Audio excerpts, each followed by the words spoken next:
A mí no paran de preguntarme sobre la cifra mágica que hay para comenzar a ejercer como empresa. La gente dice, oye, ¿a partir de cuándo me doy de alta? Si su idea es escalar, por así decirlo, oye, pues será buena alternativa que se den de alta como SL. Ahí sí que es verdad que hay que matizar un poquito y van a tener que cumplir una serie de requisitos porque estamos hablando de una persona, una sociedad unipersonal y va a estar más mal vista por parte de Hacienda.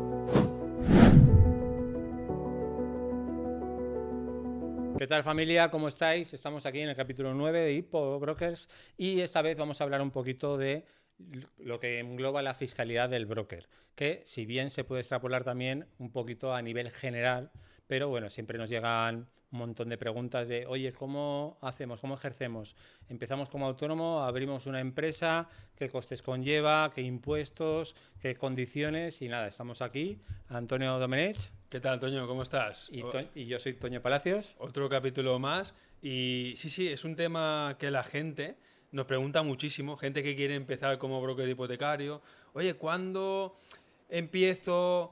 ¿Cuándo me doy de alta como autónomo? Cuando empiece a facturar, cuando me dé de alta, ¿qué hago? ¿Me tiro por autónomo, tiro por empresa? ¿Tú cómo estás, Antonio? ¿Tú estás de empresa? ¿Tú estás de autónomo? Y eso también son preguntas muchas que todos los miembros de la comunidad, que somos 70 brokers hipotecarios dentro de la comunidad, pues cada uno pues está yendo por un camino distinto, o bien como empresa o bien como autónomo, también depende pues del objetivo o del nivel de facturación que tenga cada uno. Entonces, es de lo que queremos hablar hoy, porque eso al final, esa estrategia, esos consejos, incluso se pueden extrapolar para otro tipo de emprendimiento o otro tipo de profesión.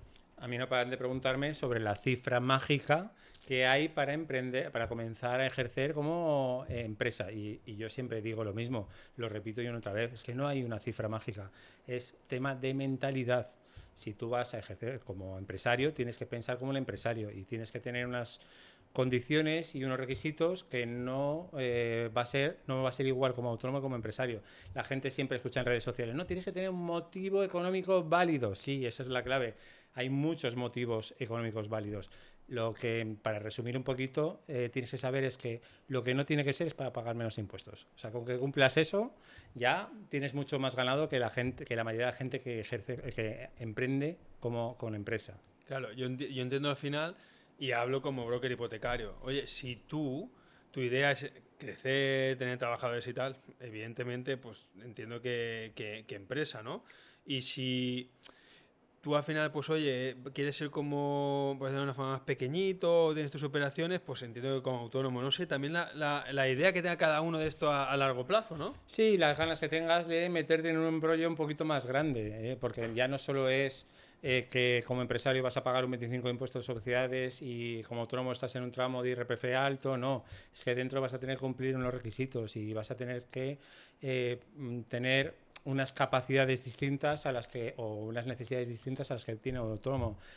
O unas necesidades, dices, oye, mira, es que yo necesito proteger mi patrimonio, porque como autónomo ya sabemos que respondemos con todo ante cualquier eventualidad. Oye, pues con la sociedad, pues es una sociedad limitada y está limitada a ese capital que pueda responder por lo que pueda acaecer, ¿vale? Entonces, luego hay muchos más motivos, no solo ese. O sea, oye, mira, yo es que quiero separar sobre todo mi domicilio social y mi domicilio particular. Yo es que tengo varias actividades, entonces no quiero ejercer como autónomo con todas esas actividades, sino que quiero emprender en cada empresa. Vale, pues a lo mejor si ya estás ejerciendo una actividad y además añades la de broker, que dirá la gente, bueno, ¿vas a trabajar? No, las inmobiliarias, por ejemplo, que ejercen como broker, pueden separar las actividades en dos empresas y constituir un holding para distribuir los dividendos o los excedentes como buenamente pueda. Luego, a nivel particular, pues puedes crear una patrimonial y ese excedente también invertirlo. O sea, ya te digo que es más mentalidad y querer estar en ese circuito que decir, no, es que como empresa voy a pagar menos impuestos. Luego está quien dice, bueno, ya, pero cuando pagas el 25% de impuestos sociales o 23%, depende de lo que ganes, cuando lo llevas a tu persona física, también pagas otro tanto y al final quedas pagando como autónomo. Yo le digo, sí, pero y tú tienes que tributar, tú te vas a llevar todo ese dinero como persona física. Tú a lo mejor estás facturando 1.000.000 de euros, ¿qué vas a ganar? ¿Un sueldo de 1.000.000 de euros al mes? No, tú te llevarás un sueldo que el que tú creas conveniente y el resto no va a tributar por ello. Lo vas a tener allí pues para reinvertir o para capitalizar otra sociedad a través de un holding o lo que tú quieras. ¿Quieres comprar pisos? Pues puedes crear una patrimonial, meter tu propia vivienda. Hay muchísimas estrategias que como autónomo pues no se podrían llevar o llevaría un coste mayor. Claro, porque al final, o sea, la gente que se quite de la cabeza la idea equivocada, como la podía tener yo al principio, de voy a pasar, claro, como autónomo estoy pagando más del 25% y si me hago SL pago menos del 20, pago el 25%, es decir, ya no es solamente por el tema de fiscalidad, por pagar más o menos impuestos, sino por estrategia a largo plazo, plan de vida, plan de negocio, consolidación, posibilidad de crecimiento, etcétera, ¿verdad? Exacto, es estructura y estrategia, las dos cosas. Entonces, tú imagínate otro caso, por ejemplo, que no tiene que ser ese motivo inicial, porque si no, pues Hacienda te llama a la puerta y te dice que eso no es así, pues que a lo mejor tú quieres vender tu negocio. O sea, tú no puedes constituir un holding. Oye, mira, vuelvo al ejemplo de la inmobiliaria. Tengo una inmobiliaria, ejerzo de broker, pero en determinado momento la inmobiliaria la quiero vender. O he creado una marca de broker y la quiero vender. ¿Vale? Cuando venda eso voy a tributar y Hacienda se va a llevar la mitad. Bueno, si yo he creado una estructura, un holding, han pasado un determinado tiempo, porque no puedes hacerlo pensando que, oye, tengo una oferta, lo voy a hacer, eso no funciona así. Tienes que llevar 2, 3 años ya en el negocio y si llega una oferta, pues podrás venderlo y ese dinero no va a ir en la mitad para Hacienda, sino que va a ir a tu holding, a tu empresa matriz y va a tributar al 1,25%. Que es el 25%, bueno, es un poquito que podría estar aquí explicando y a lo mejor aburriría a la gente, pero si tienen alguna pregunta, que la hagan en el vídeo y yo le contesto en el próximo vídeo. Pero para que lo entiendan, van a tributar 1,25 en lugar de que si se lo llevasen a su persona, que seguramente se llevaría la mitad a Hacienda. Chicos, si queréis de verdad respuestas sobre dudas que tengáis, temas fiscales y tal, podéis ponerlo aquí. Toño de esto controla bastante, lo digo yo. Y él en próximos capítulos os puede responder. De hecho, nuestra idea es hacer cada 5 o 6 capítulos una recopilación de preguntas que hagáis y hacer ahí un capítulo especial, respuesta a comentarios que nos haga la gente sobre hipoteca, fiscalidad, etcétera. Aprovechar para hacer preguntas y las responderemos. Sí, porque esto es lo que más me preguntan y no voy a exagerar a diario. O sea, tú lo sabes, oye, SL, ¿cómo eso voy a ser broker? Voy a empezar, ¿qué hago? ¿Como autónomo o como broker? Bueno, pues también hay que saber que existe una serie de bonificaciones por nueva actividad. Entonces, si tú emprendes como broker, como autónomo, pierdes esa bonificación posteriormente cuando abras una SL. Si tú ya tienes en mente abrir una SL, pues oye, comienza con la SL, que te va a conllevar tener que cumplir otra serie de requisitos. Seguramente pues vas a facturar bastante dinero, pues vas a tener que delegar, vas a tener que contratar trabajadores o incluso puedes montarla con un socio y eso te facilita muchas cosas, ¿vale? Pero si empiezas como sociedad, pues vas a tener esa bonificación de 2 años de reducir el impuesto de sociedades al 15% en lugar del 25%, que a nivel de facturación anual pues es un pico y además es sobre beneficio. Eso quiere decir que si no hay beneficio, se guarda para el siguiente año. O sea, son 2 años sobre beneficio. Si el primer año, pongamos que te has dado de alta en octubre, noviembre, ostras, solo vas a tributar 2 meses. Pues hombre, no des beneficio porque acabas de perder un año entero fiscal para bonificar. Pues ese año compra el material que necesitas, alquila, ¿no? El renting, lo que sea, pero no des beneficios y completa el año siguiente completo fiscal con beneficios, sobre todo cuando estás dentro del sector de servicios que no tienes tantos gastos y te ganas esa bonificación del 15% ese año y el siguiente, siempre que haya beneficios. ¿Qué pasa? Que es nueva actividad, lo vuelvo a repetir. Si ya has ejercido, si ya has facturado como autónomo, no lo vas a tener. Luego, como autónomo, me pregunté, ¿como autónomo te puedes acoger? No, no existe esa bonificación, existe otras. Pues oye, la reducción de la cuota de autónomo, que te la reducen por 2 años, que hay gente que dice, oye, te hacen pagar 300 euros nada más empezar. No, no es así. O sea, tú tienes una bonificación que el primer año es una cantidad, que sí, creo recordar que son 80 euros. Es un 60 u 80, creo no 80. Y el segundo es parecido. Es que ya hace tiempo yo que lo pasé 100 o sí, 100 pero y algo, hasta no recuerdo las cifras ahora tal, pero bueno, son bonificaciones. ¿Qué pasa? Que comparada con la bonificación del 15% en impuestos sociales sobre facturación, pues hombre, pues merece más la pena el otro. El broker hipotecario que se dé de alta con SL, que es autónomo societario, también tiene que pagar, ¿no?, la cuota de autónomo. Sí, será autónomo societario. ¿Y qué se paga de ahí? Pues pagará la cuota. Se puede bonificar también. ¿Se puede bonificar? Vale, ves que son sumar, son dudas que tiene la gente. Puede acogerse a la bonificación de la cuota de autónomo y además la bonificación del impuesto de sociedades. Vale. La verdad que para empezar está bien. Está muy bien entonces. Pero, ojo, o sea, esto no es todo oro que reluce, ¿vale? Si tú emprendes como sociedad vas a tener que cumplir una serie de requisitos y vas a tener que tener ese motivo económico válido, ¿vale? Y tienes que decirle, si te preguntan, si te van a inspeccionar, oye, ¿por qué has hecho esto? No es por pagar menos impuestos, no es por acogerme a las bonificaciones, no, es que yo tengo estas necesidades, ¿vale? O yo tengo que contratar personal. Yo, a mi forma de verlo, me siento más seguro contratando personal siendo SL que como autónomo. ¿Por qué? Porque pueden pasar muchas cosas. Un daño que se haga, una baja, un seguro que no has hecho cuando correspondía, y como autónomo respondes con todo. De la otra forma responde la sociedad. Pues bueno, pues ya tenemos ahí un motivo, ¿no?, por el que lo he hecho. Yo es que a lo mejor pues voy a operar con un socio. Bueno, pues mejor como sociedad. Yo es que tengo varias actividades, pues las voy a separar para que una actividad no afecte a la otra. Yo es que compro activos inmobiliarios. Bueno, pues los separo en otra SL diferente. ¿Por qué? Porque si mi actividad en la actividad repercute alguna sanción, alguna multa, algún motivo que acarree un pago que no se pueda asumir, esos activos van a ser parte del pago. Si los tengo en otra sociedad, están salvaguardados. Y esto sirve para cualquiera.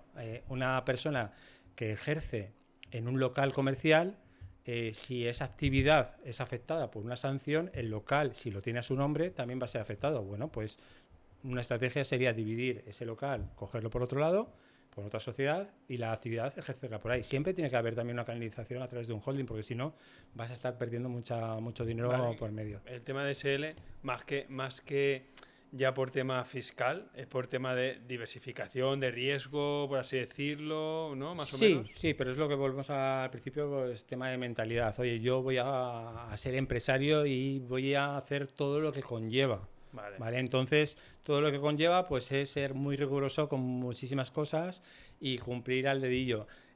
Tema de inversión patrimonial, también vas a perder bonificaciones que se dan por alquiler cuando alquilas como persona física, pues lo vas a tener que asumir, pero bueno, también vas a poder meter en la renta gastos o imputar gastos que no podías hacer como persona física. Hay que controlar un poquito todo y decir, bueno, por un lado gano esto, por otro lado pierdo esto, pero tengo que saber, porque me refiero, tú estás rentando una vivienda a una vivienda habitual y te está bonificando el 50% por vivienda habitual. Una empresa no se lo puede bonificar. Y dices, bueno, ya estoy perdiendo por ahí. Vale, pero a lo mejor estoy imputando en unos servicios a ese activo inmobiliario que como persona física no podría imputarle. Tienes que saber un poquito cómo va el juego.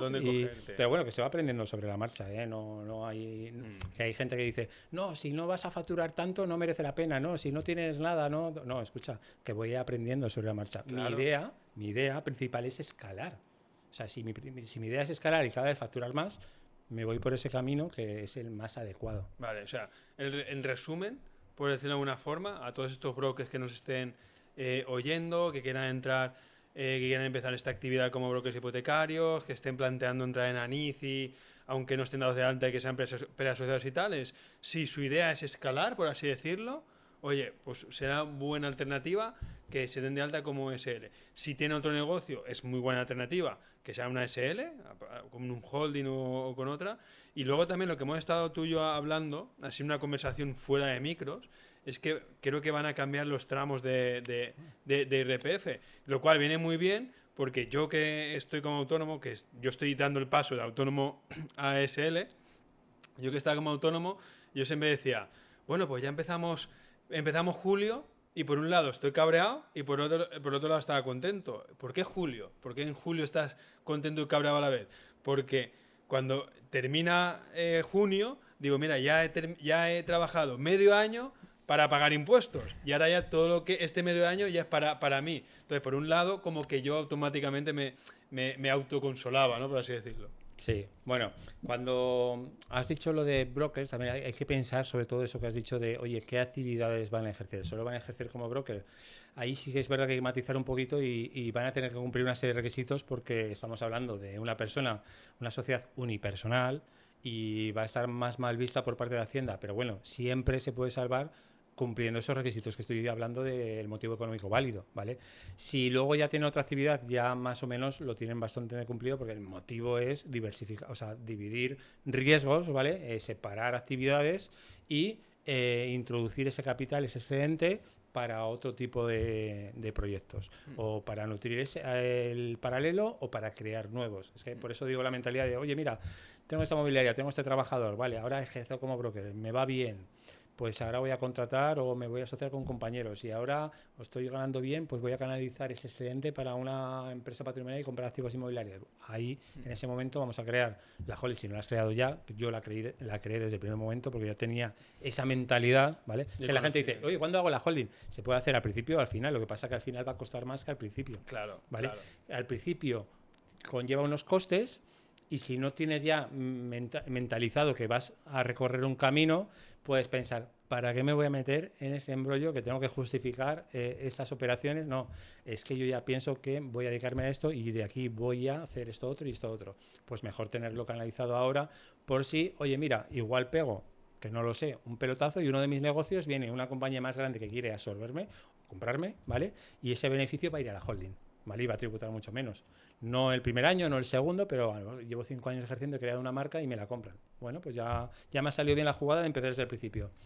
Se puede hacer posteriormente, que a mucha gente le ayuda a hacer esto, simplemente presentando las participaciones de la sociedad actual en la holding como aportación de la misma y luego de ahí derivar a crear otras. O sea, es que, ya te digo, se puede solucionar todo, pero mejor empezar desde el principio a hacerlo. Siempre que tengas esa mentalidad, esa idea de ir recorriendo ese camino. Preguntas que se me ocurren, ahora que has comentado tú eso. Yo estoy viendo ya, o sea, me ha venido mucho a la mente y ya me estoy imaginando gente en la propia comunidad de brokers hipotecarios. Esta idea, yo creo que más de uno va a crearse su empresa conjuntamente. Eso por un lado, o sea, los estoy viendo porque hay muchos que se dedican a la inversión, otros que ya tienen su propia inmobiliaria, otros que son agentes inmobiliarios. Entonces, yo los veo, oye, vamos a crear aquí como un grupo empresarial, una empresa y ¿por qué no un holding? Y pregunta que te hago porque la gente estará preguntándose, ¿qué es un holding? Toño, brevemente, para principiantes, ¿explicarías qué es un holding? Un holding es una SL, pero que su único cometido es tener las participaciones de las filiales, ¿vale? De las que donde tienes la actividad o el patrimonio o lo que sea, y hace como nexo de unión entre ellas, por donde puedes ramificar o canalizar el dinero, tributando a muy bajo al 1,25 que hablábamos antes, en lugar, porque existen bonificaciones. ¿Vale? En lugar de coger ese dinero, llevarlo a tu persona, tributar por IRPF y luego, después de haber pagado una burrada en impuestos, pues capitalizar otra empresa. Oye, pues puedes coger, esa holding puede hacer muchas cosas, ¿eh? Puede ofrecer servicios a sus filiales, puede recoger ese dinero y capitalizar totalmente gratuita, o sea, de forma gratuita a otros proyectos, o sea, pero su fin es tener las participaciones de las filiales. Ese es el fin. Y poder canalizar entre ellas los excedentes. Vale. Ese más o menos, ¿eh? Vale. O sea, me has pedido de una forma muy básica. Pues muy básica para que la gente más o menos lo entienda. Ostras, pues mira, fíjate, una holding es una SL. Es una SL, porque la gente dice, quiero una holding. A ver, una holding, porque dicen, no, pero digo, una SL, no, una holding, no. Es que la holding es una SL. Es una SL que hace el nexo entre otra, al menos 2 SLs más, que también están a nombre del mismo. Y como que va contratando servicios uno a otro, ¿no? Para tener esos beneficios. Bueno, hay estrategias y hay operaciones vinculadas. Ahí, a ver, se pueden hacer muchas cosas, pero eso daría para un curso de fiscalidad sobre el tema de cómo manejar una holding. Pero principalmente, si queremos una información básica, es esa. Oye, yo tengo varias actividades, pues o patrimonio, lo divido para proteger unas de otras sobre por eventualidades que puedan suceder. Porque tú, Toño, no sé si al final sacaste la formación esta de fiscalidad, está pendiente de sacarla, pero sí que tienes clientes que dicen, oye, Toño, yo quiero que me llevas a mí los casos, te contratan a ti y ya está. Yo trabajo tema de fiscalidad. De hecho, cosas que hago también, pequeñas fusiones y pequeños, o socios que se quieren juntar y quieren hacer las cosas bien, quieren hacer un pacto de socios, porque es importantísimo hacer ese pacto de socios para dejar las cosas claras entre dos socios. Pero has dicho antes, tema de brokers que se quieren juntar, vale. Mi recomendación desde el primer momento, antes de constituir un pacto de socios, que busquen en Google las características, que se busquen, que cuesta poco ese servicio, pues alguien que se lo haga, un abogado, un despacho de abogados que sea experto en eso, y que los dos lleguen a acuerdos y los firmen.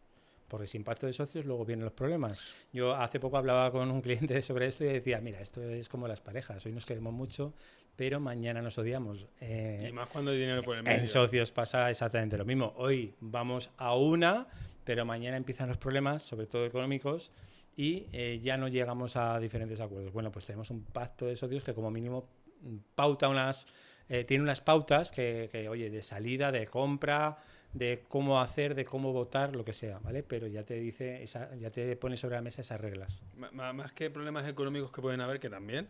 Oye, es que yo hago más que tú, es que yo me estoy involucrando más, tú no te estás involucrando tanto, ¿no? Siempre pueden haber esas tiranteces, por así decirlo. Sí, porque muchas veces se monta entre amigos. O sea, se monta entre amigos, se conocen, confían.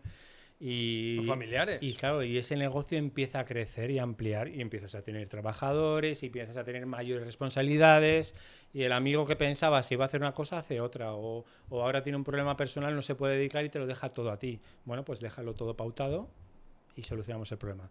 Que mañana no quieres seguir por lo que sea, bueno, pues tenemos una opción de salida que lo dice en el pacto de socios de esta forma. Ya está. Vale, súper importante y recomendable 100%, pacto de socios. Si hay socios de por medio, el pacto de socios tiene que ser sí o sí. Si al menos 2 personas deciden, oye, vamos a constituir una SL para empezar como brokers, recomendable 100%. Eso es. Y luego también, ya que estamos en el tema de brokers, luego también hay que saber lo que conlleva ser una sociedad limitada como broker, porque el Banco de España no te considera igual. O sea, sí que... Sí, la gente es que eso no lo sabe. Claro, o sea, el Banco de España, por ejemplo, como autónomo, tú te das de alta y más o menos, si no cometes ninguna cosa rara, el Banco de España pues te pide cada 3 años que hayas cumplido la formación anual y todos los años, ¿vale? El seguro es y si no has enviado el seguro, te envía un correo del seguro. No, si eres SL está más encima tuyo y te vigila más y te pide pues que sobre todo mandes la estadística semestral, que dices, bueno, solo mando la estadística. No, si vieras cómo es la tabla de estadística del Banco de España, que no saben ni ellos. Sí, es verdad. Y tienes que tener un certificado de PKI, bueno, historias que tiene el Banco de España, entonces tiene un compromiso mayor, o sea, actuar como broker a través de una SL que como autónomo, ¿vale? Entonces, y luego también pues el registro es diferente, hay que tener plan formativo, hay que tener el seguro de responsabilidad civil, pero bueno, tienes que llevar pues unas cosas concretas un poquito más distintas. Digamos, por decirlo de una forma, la inscripción en el Banco de España como SL es bastante más compleja que como autónomo. Sí, cuesta más. Sobre todo, ¿por qué? Por los CENAES que tienes que dar. Porque claro, el Banco de España, que es algo que estamos hablando con ellos a través de la asociación, no te da el objeto social de la empresa y los CENAES. Te dice, no, pon tú un objeto social que sea acorde a esta actividad. Y luego yo te lo valido. Sí, exactamente, yo te lo valido. ¿Qué pasa? Que aquí tenemos 17 comunidades autónomas, tenemos muchos registros mercantiles y cada uno tiene una teoría diferente o una interpretación diferente de lo que dice el Banco de España. Entonces me encuentro con constituciones de compañeros, de brokers, que pues son de una comunidad o de otra y lo que valía en una comunidad no vale en la otra. Entonces, bueno, pues tenemos que tirar de las subsanaciones, de hacer consulta al Banco de España. Bueno, más que al Banco de España, siempre con los registros, las gestorías y las notarías, cuando se encuentran con esta actividad, me doy cuenta que andan un poquito más perdidos, no es una práctica habitual, entonces dicen, no, esto no se puede hacer porque este CENAE está protegido, el registro no tal, bueno, tenemos que hablar con el registro, es un poquito más complejo y ya te digo yo que lo que se acepta en un registro no se acepta en otro, pero es que a mí me ha pasado que en el mismo registro se ha aceptado un objeto social y meses después, en el mismo registro, ese objeto social no valía. ¿Por qué? Porque la persona que lo ha cogido era diferente. Claro. Y ha interpretado la fórmula de una forma totalmente distinta. Todo depende tanto de la zona como del responsable, de la persona que te lo coge y la interpretación que haga sobre eso mismo. Pero bueno, hay que lanzarse, hay que hacerlo y Ya para está, eso ya están está. las subsanaciones. Exactamente. También el Banco de España te puede tirar abajo la inscripción y Muchas te, veces. y te da el periodo de subsanación. Sí, sí, Es sí. tan fácil como decir, oye, ¿qué necesitáis? Sí, sí, sí, sí. Oye, pues necesitamos que hagas esto, esto y esto. Hablas con el Banco de Sí. España, te lo solucionan, bueno, te lo solucionan, te dan la solución, tú lo solucionas y vuelves a presentar la subsanación. Tienes 30 días, pues de hecho, a correr. voy a contar aquí en primicia algo que me pasó a mí. Yo tardé 8 meses en darme de alta en el Banco de España, ¿vale? Enviaba la documentación y digo, bueno, yo creo que está buena. Me la devolvían. Enviaba, me la devolvía. Y a la tercera digo, esto puedes dejarlo ya, macho. Pero claro, yo me quiero dedicar a esto y quiero estar de Banco de España. Y recuerdo que contacté con ellos y les dije, explicarme, decirme, como si fuera tonto, qué es lo que tengo que hacer. Y me dijo, mira, esto, esto y esto. Y digo, ostras, vaya, perdona, es verdad. Los subsané, lo modifiqué y ya está. Y eso ahora, pues gracias a todos esos errores que yo hice, yo ahora le digo a mis alumnos, mira, hacerlo así, así, así, y en mes y medio, fíjate, están ellos dados de alta de Banco de España como autónomos. Sí, Como autónomos, ¿eh? sí. Como SL, están un poquito más. Bueno, yo estoy cerrando registros en el Banco de España también mes y medio más o menos. Muchas veces, aun sabiéndolo hacer, toca subsanar, pero bueno, no pasa nada. La subsanación es un trámite que es corregir lo que ellos quieren que corrijas, porque tú no lo has hecho mal o tú lo has hecho bien, pero te han dicho, esta cosa que no has especificado, específica mejor, o pon esto aquí que no habías puesto allá. Bueno, pues se subsana y ya está. Se subsana en el registro mercantil, se subsana en el Banco de España, no pasa nada. Yo en mi primer registro tuve que hacer subsanaciones en los dos bandos, por decirlo de alguna forma. Y claro, es un poco para que se entienda la pescadilla que se muerde la cola, porque ¿qué te dice el registro mercantil para dar de alta un objeto social? Que estés dado de alta en el Banco de España. Y el Banco de España, ¿qué te dice? Que tu objeto social sea el que necesitan. Dice, pues si no estoy dado de alta no me aceptan el objeto social y si no estoy el objeto social no me están dando de alta. Pues para eso están las subsanaciones. Oye, presentas, o sea, no lo tienes hecho, ahora lo voy a hacer, vuelvo otra vez, subsano y ya está. ¿Cuánta gente que esté pensando en ser broker hipotecario, que sea broker hipotecario, dirá, guau, me están dando oro en este podcast?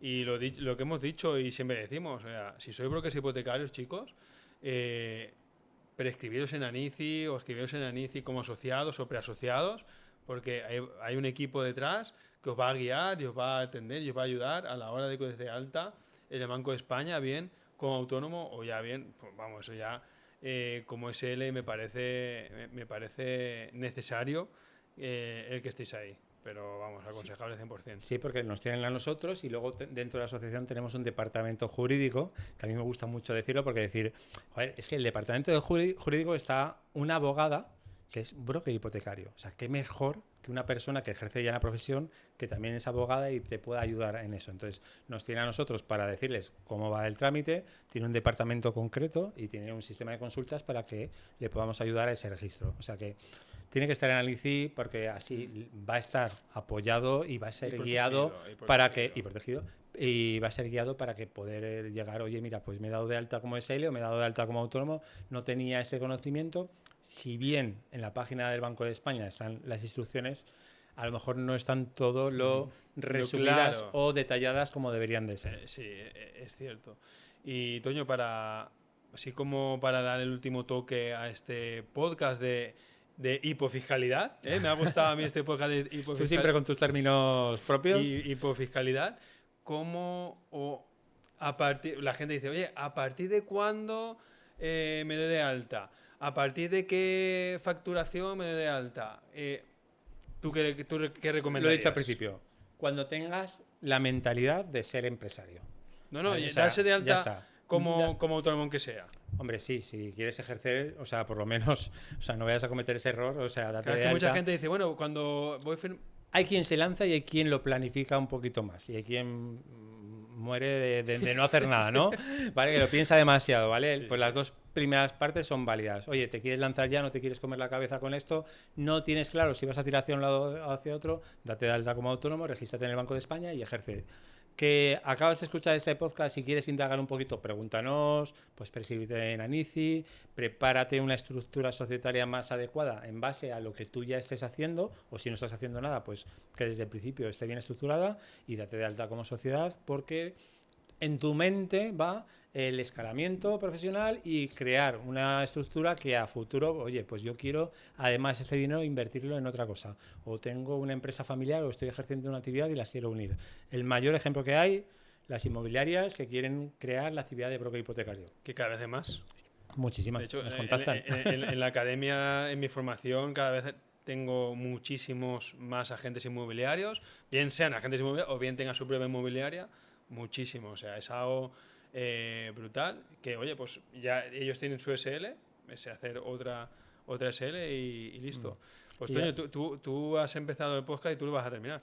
Pues nada, por hacer un resumen, volver a reincidir en la mentalidad. O sea, no hay una cifra mágica para empezar con una empresa. No hay, oye, mira, porque sí que siempre se ha oído, oye, a partir de, no sé, me lo invento, 50.000 euros de facturación, de 100.000, de 150.000, ya tienes que ser empresa. No, tienes que ser empresa cuando tengas esa mentalidad de ser empresario. Ya está. O sea, ese es por lo menos la idea personal que tengo yo. Y luego saber que conlleva una serie de responsabilidades que no vas a tener como autónomo. La sociedad está todo mucho más mirado y tienes que llevar todo al dedillo, por decirlo de alguna forma. Y luego si ya estás dentro del sector de broker hipotecario, pues saber que tienes unas responsabilidades con el Banco de España que vas a tener que cumplir. Si no, pues hombre, te pueden penalizar e incluso quitar la acreditación, el registro en el Banco de España y no poder ejercer como tal. Porque hay que decir que una de las cosas por las que aboga la Asociación Nacional de Intermediarios de Crédito Inmobiliario es porque todas, el 100% de las entidades bancarias trabajan solamente con personal que esté registrado en el Banco de España. Y ya podemos decir que más del 60% de las entidades están haciéndolo así. Y si tú vas a querer ejercer como broker hipotecario, vas a tener que estar dado de alta en el Banco de España. Sí o sí. Sí o sí, sin ninguna duda. Y qué mejor que hacerlo a través de una asociación que te apoya, que conoce y que sabe la metodología para que lo hagas. Claro, yo no me imagino un abogado que no esté dentro de un colegio de abogados, un médico que no esté dentro del colegio de médicos. Es decir, al final la asociación, no aún, pero se puede interpretar como ese colegio donde están gente de mi sector que me protege, que me ampara, que me ayuda, que me guía y oye, ellos ya han pasado por ahí y saben cómo hacerlo. Eso es. Y nada, para terminar vamos a invitaros a que comentéis lo que habéis escuchado, si tenéis alguna duda, tema de sociedades, tema de broker, tema de asociación, podéis consultar lo que sea, que nosotros recogemos esas preguntas que ponéis aquí abajo y las respondemos en los próximos capítulos. Y sobre todo el like, me gusta, suscribiros al canal para que os lleguen las notificaciones y que nos veamos en el próximo capítulo. Así es, familia, lo dicho. ¿Y tú? ¿Cómo te vas a dar de alta como broker hipotecario? ¿Como autónomo o como SL? Déjalo en comentarios, familia. Síguenos en redes sociales, dale like. Nos vemos en otro capítulo. Chao.